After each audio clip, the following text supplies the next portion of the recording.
A hairless cat, completely hairless, nothing but exposed pink skin, wrinkled like old leather, with ears so impossibly large they looked almost alien. Her name was Alara, and for 7 months straight, she sat in a metal cage at Riverside Animal Shelter, watching families walk past without a second glance. 7 months, 214 days. That's how many times the shelter opened its doors. 214 chances, 214 families came through those glass doors, and not a single one chose her. Every single day, potential adopters would stop at her cage. They'd look, their expressions would change, and then they'd move on. Sometimes they'd laugh, sometimes they'd look away, sometimes they'd wrinkle their noses like she smelled bad, even though she didn't. One woman actually said out loud, "Oh my God, what happened to her?" And her kid pointed, and they walked away. Nothing happened to her. She was born this way. A Sphynx cat, a breed designed to look exotic, mysterious, unique. But in a shelter full of normal-looking tabbies and calicos and Maine Coons, Alara didn't look unique. She looked wrong. She looked broken. She looked like a mistake. The shelter staff loved her. They knew Alara had the biggest heart of any cat in that building. She'd press her wrinkled face against the glass when people approached, hopeful every single time. She'd purr so hard her tiny body would vibrate. But it didn't matter. Nobody saw a loving cat. They saw something defective, something broken, something that needed fixing, not loving. By month 6, the staff had stopped updating her photo. By month 7, they barely mentioned her name when new families came through. Alara had become invisible. And then Sarah walked in. Sarah worked in tech. She lived alone in a small apartment downtown. She wasn't looking for a cat that day. She was there to volunteer. But something about Alara, something made her stop, made her look twice, made her lean down and actually look into those amber eyes, really look, past the wrinkled skin and the huge ears, and see what was staring back at her. "Can I hold her?" Sarah asked. The shelter worker's expression was cautious. "Sure, but I should tell you she's been here a long time. Nobody wants—" Sarah was already reaching into the cage. The moment Alara felt Sarah's hands, she absolutely lost it. Pure, unfiltered joy. She didn't meow, she screamed. That high-pitched, desperate, happy cry of a cat who'd been waiting for exactly this moment for 7 impossible months. She climbed onto Sarah's shoulder and buried her face in her neck, purring so hard her tiny body would vibrate from across the room.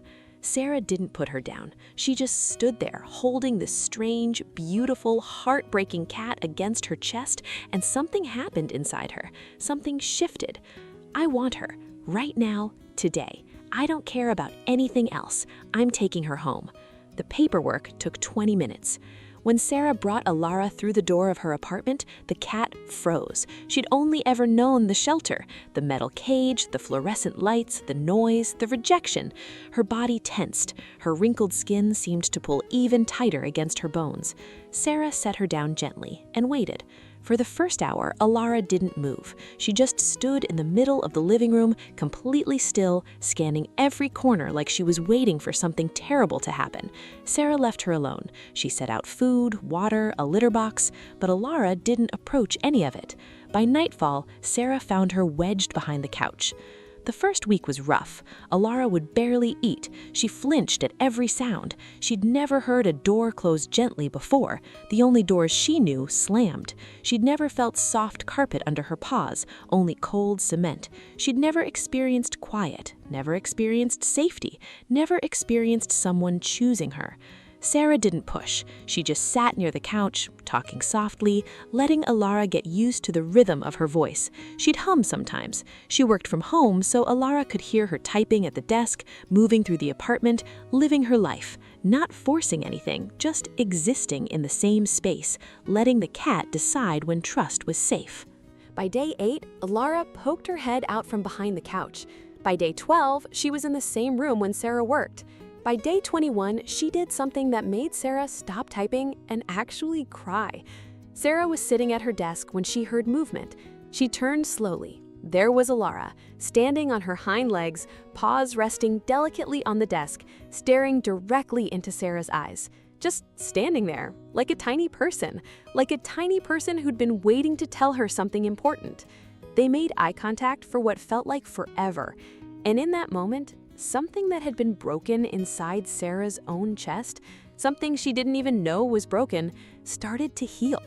Because Alara, the cat everyone rejected, the cat everyone called wrong, was choosing her, choosing to trust, choosing to try. From that day forward, Alara became exactly what she was always supposed to be. She started exploring the apartment like she owned it. She'd leap onto the couch without hesitation. She found the warmest spot by the window and claimed it fiercely. She learned that the refrigerator opening meant food. She learned that Sarah's footsteps meant love was coming back. She learned what it felt like to be safe. And she learned something else too. She learned to protect. When Sarah got sick, Alara never left her side, not once. She'd sleep pressed against Sarah's chest, her purr vibrating like a healing heartbeat. When Sarah had nightmares, Alara would gently push her face into Sarah's hand, grounding her back to reality. When anxiety crept in at 3 in the morning, there was Alara, present, unwavering, like she understood something about grief and rejection that only a cat who'd been abandoned could possibly understand. It was like Alara had decided, if nobody else will protect this human, I will, forever. Sarah started filming her, just little videos for herself. Alara standing on her hind legs at the desk, Alara purring in her arms, Alara sitting in the window watching birds. And one day, she posted one online. The comments section exploded. "This cat is everything," someone wrote. "So much love in one little Sphinx. She chose you. Can you see how much she chose you?" And Sarah realized something. Alara hadn't just gotten a second chance, Alara had given Sarah one too.